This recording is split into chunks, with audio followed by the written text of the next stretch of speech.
There's her crack car.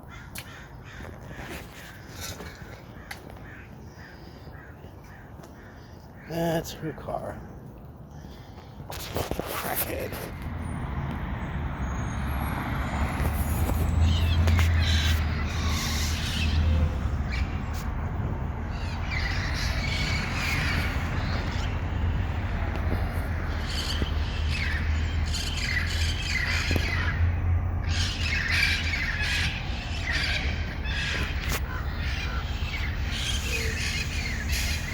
Pigeons don't like the parrots.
Hey folks, how you doing? Welcome back. It's Charlie.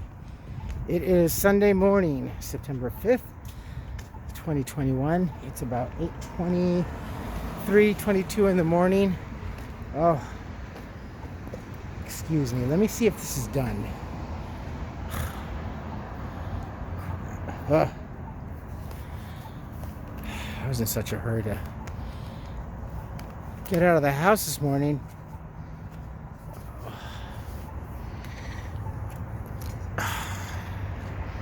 I ended up shaving my mole. Don't you hate that, guys? You got one of those imperfections on your face and you're trying to shave and you're not paying attention. Slice. Look behind me. That mountain range is pretty clear, I think.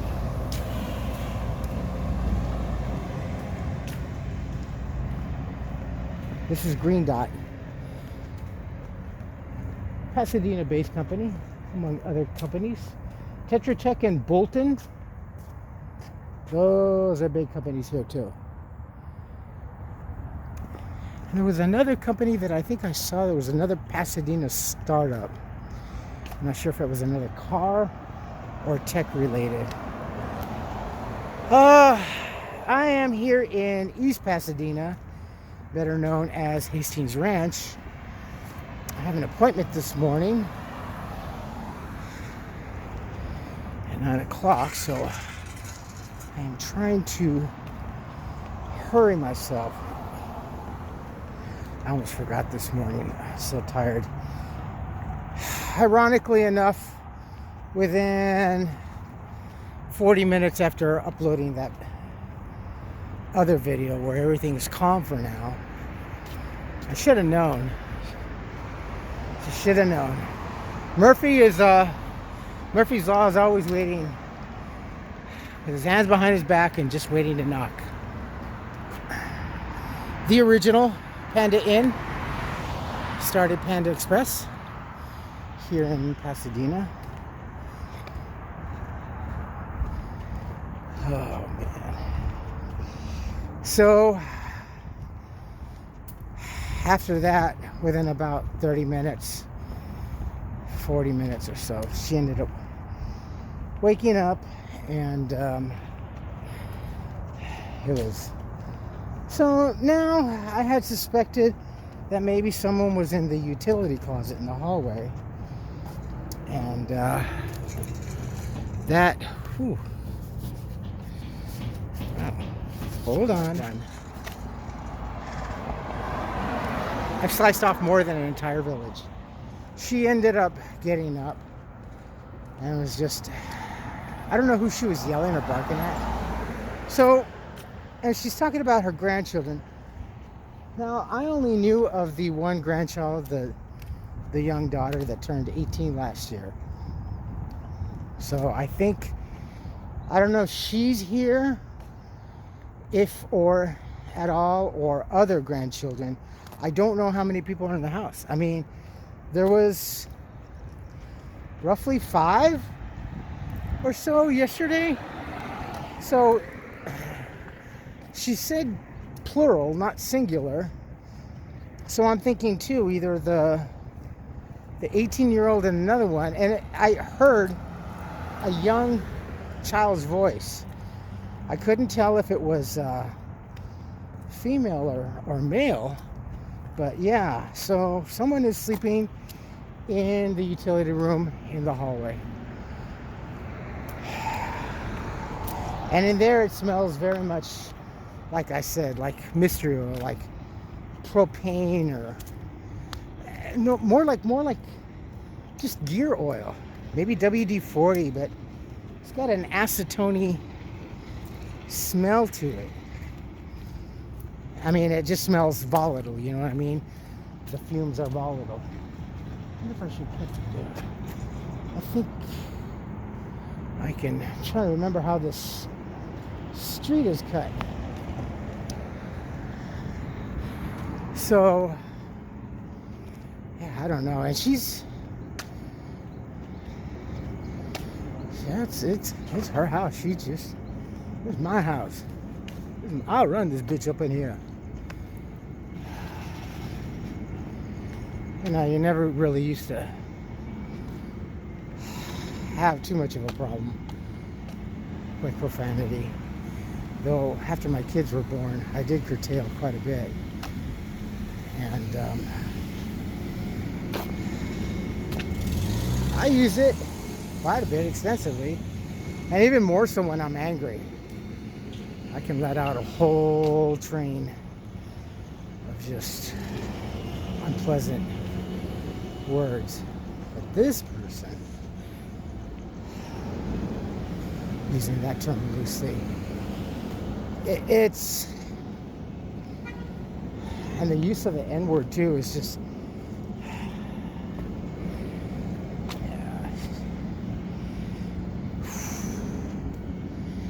whew, I gotta catch my breath. Oh goodness, it's very warm today. It's gonna be really, really warm up over there in the Lancaster area, in the Antelope Valley. Holy cow.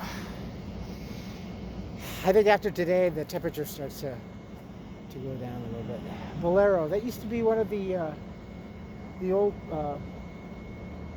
bowling alley here, and then it went down, and then shortly thereafter they got revitalized with those kind of hip type of bowling alleys. Oh, doggone, it's really hot. All right, folks, I'm gonna go get to this appointment, and I will check back when I'm done, hopefully, because I gotta pee. Oh man.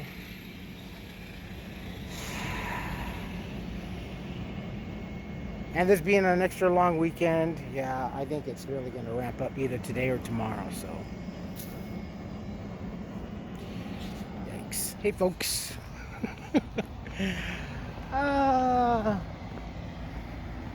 Look how beautiful it is over here. I just finished my interview. I was over here at Stonefire Grill. It's kind of unexpected, because when I was being interviewed, it says we don't usually do interviews on Sundays and the weekends, so, but he had a need, and well, basically was going for any position, and what they really need right now is like bussers and front of the house help like that. So yeah. He's like, well, you got a lot of experience. And it's funny because when people see the kind of experience that I've had, excuse me. especially when it comes to management, they it's kind of cute actually. They start to go, well, the only other thing that we have left is, busing. I'm not opposed to that. That is not beneath me. I mean, there was a time when we needed extra money, and aside from working as a, working in the printing industry, I took an extra job at the hospital in town, and I was doing housekeeping. I was helping the hospital, but I was mainly cleaning satellite offices and stuff like that. I'm not opposed to that. Trust me, I go for the first year and a half working at Target. I was walking to and from Target, so cleaning and stuff like that, I go, that's not beneath me. So the thing was that he said that they had already hired 2 bussers that he didn't know, but he says that they've had a lot of turnaround. This one thing is that working in I wouldn't do fine dining again. Working in dining or fine dining is so much more different than fast food. The hardest part when it comes to fine dining is for the closers. The hardest work is in the closing, because you have to make sure, and I remember this just from working at Sugarfish. Holy moly, hold on. Okay, I didn't realize I was hacked off half my lip. Is that when you close, you have to do a lot more work. You have to make sure that everything's clean, sterilized, and ready for the line to open. At least it was at Sugarfish, and everything has to be sanitized. I remember we had to mop the floor like 2 or 3 times. Literally like pouring buckets of water in the floor and with the soap, and scrubbing with a huge scrub brush, and then you gotta mop it up once and then mop it up again for the residue, and then the final cleaning. Cherry on top of things. So, but I told him, because he was gonna do a second interview, and he reiterated that they don't do interviews. Well, they're not supposed to be doing interviews on the weekend, he said. But he came across my application and he wanted to give me a call right away. So that, to me, that's what I like.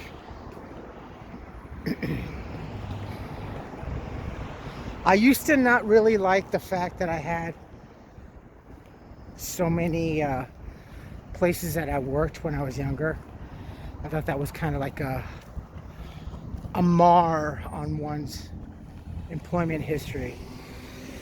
I honestly, I relish it now, because they see, wow, you've done quite a bit. And they'll blink and they'll, wow, you've really done everything and everywhere. I go, yeah, well, being younger and being in the printing industry kind of took me all over the place, from one city to one state to the next. And aside from that, I gained also experiences in doing side jobs. It wasn't just always the printing industry, I'd always, if I needed extra money, I'd pick up a side job here and there and gain that extra. So I've never really left the printing industry in that sense. It's just that was always my main focus, and any other moonlighting jobs ever needed to come by, well, then I'd take it.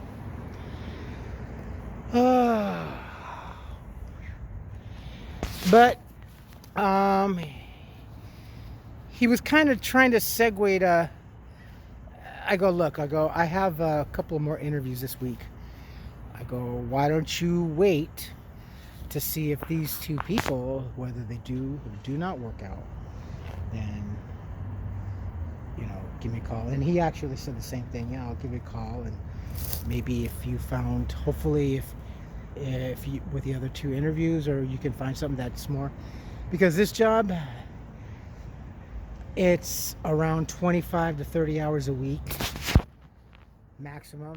And we were going that whole thing. He was explaining why it's so, and it's $1 less because it's dining. Now, make no mistake about it, my friends, working in fine dining, there's a difference in minimum pay job because you're being compensated for tips.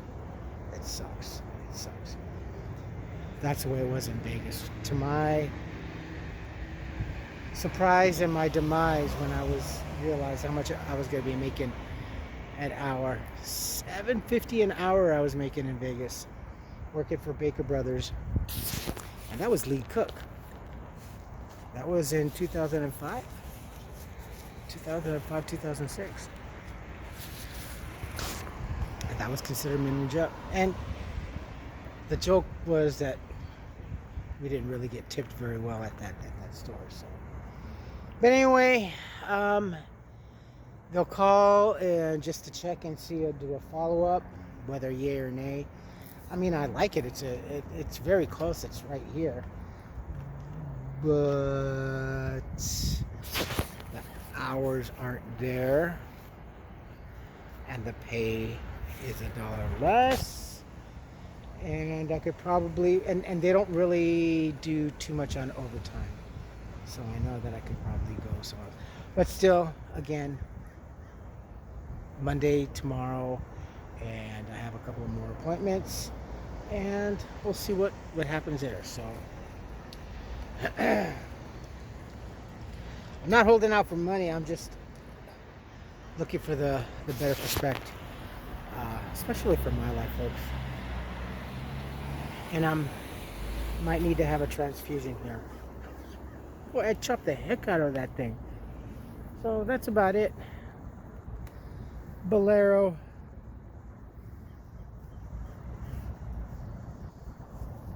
Alright, folks, I'm gonna wrap it up here and see if I don't bleed to death. You folks take care of yourselves, take care of each other, but always take care of yourselves first. Love one another, trust one another, and be kind to each other.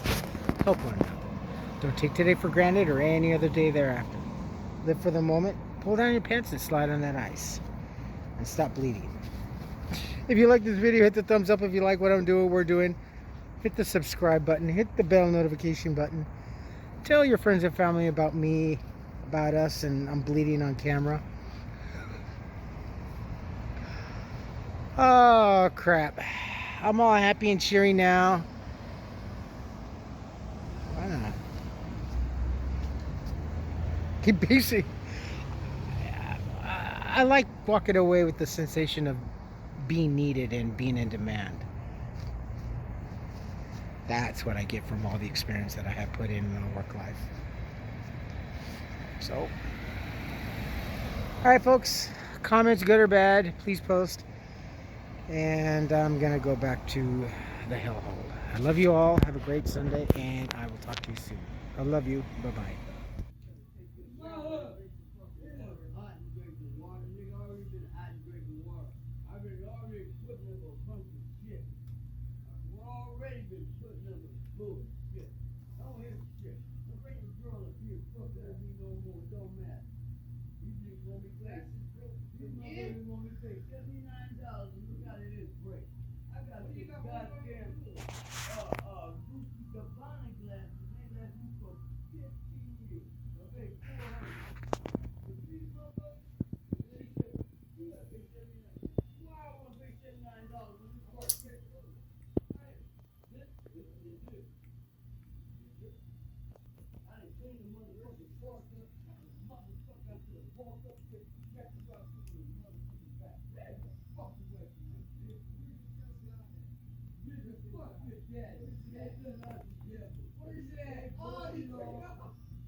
And that's what I came home to.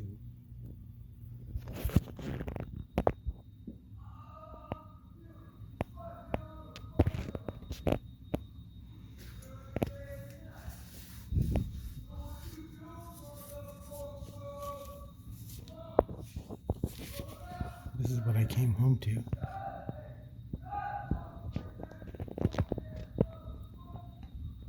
I don't know what she's on, but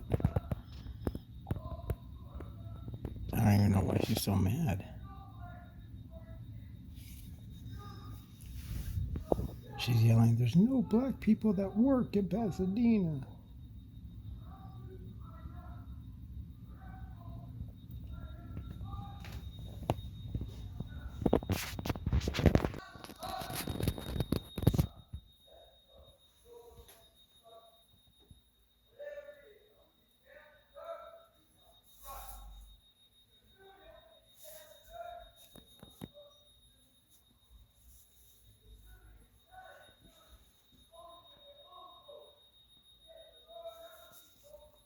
She's like out front yard, I think.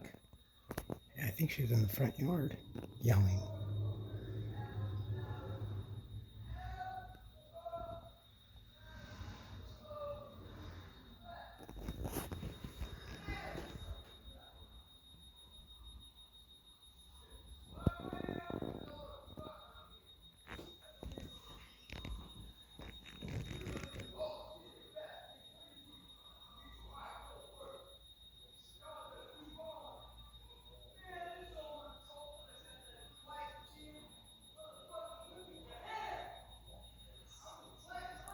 Now she's getting racist.